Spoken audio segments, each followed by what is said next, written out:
Il s'agissait aujourd'hui principalement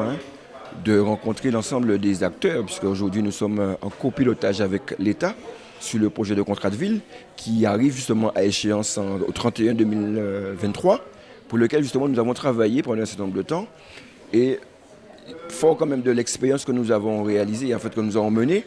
il s'agissait aussi de se projeter principalement sur les années futures, puisque nous arrivons à terme certes, mais comme vous l'avez constaté, l'ensemble des partenaires nous ont accompagnés depuis fort longtemps. Il est évident aussi que la crise Covid pendant 2 années a quand même fragilisé le dispositif, mais en même temps, vous avez pu constater que l'ensemble des partenaires sont ici présents. Comité de pilotage du contrat de ville de Cap Excellence qui concerne donc 7 quartiers politiques de la ville, près de 50% de la population de Pointe-à-Pitre et des Amis, et les quartiers de veille active aussi de BMAO. Un comité de pilotage qui a permis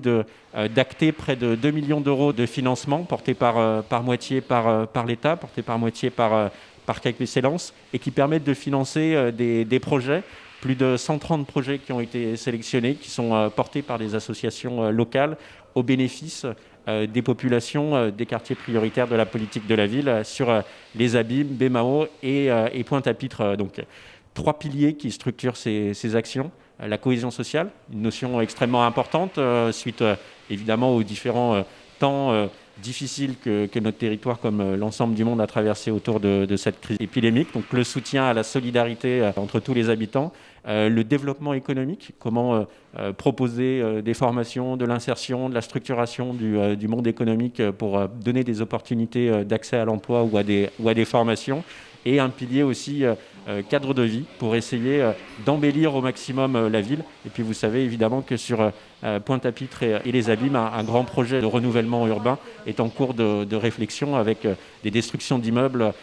qu'on a déjà pu connaître sur le territoire. Une mobilisation très forte de tous les acteurs du contrat de ville. C'est plus d'une quinzaine de partenaires qui apportent leur contribution financière et leur accompagnement en ingénierie de projets, mais aussi une mobilisation évidemment des habitants au travers des réunions de conseils citoyens et qui donnent la vision des habitants, leurs attentes sur ces contrats de ville pour conduire une politique qui se veut la plus proche des besoins du territoire, et qu'au cours de l'année 2022, nous évaluerons. Nous conduirons une évaluation à 360 des effets de cette politique sur le territoire pour être certain que nous conduisons des actions qui bénéficient effectivement au territoire et à leurs habitants.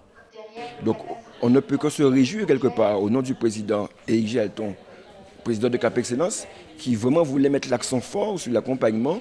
au niveau des associations, puisqu'on parle de quoi? On parle d'un périmètre bien défini, qui est celui de Cap Excellence, sur lequel il y a quand même 50% de quartiers prioritaires. Donc on peut aujourd'hui se réjouir, oui, parce que plus de 200 projets ont été déposés. On les a traités aujourd'hui pour ceux qui ont été validés, certes. Il y a d'autres qui vont être revus, puisqu'il ne s'agit pas pour nous simplement de les mettre de côté, au contraire, de revoir un petit peu ce qui manque pour pouvoir les renforcer et faire en sorte que,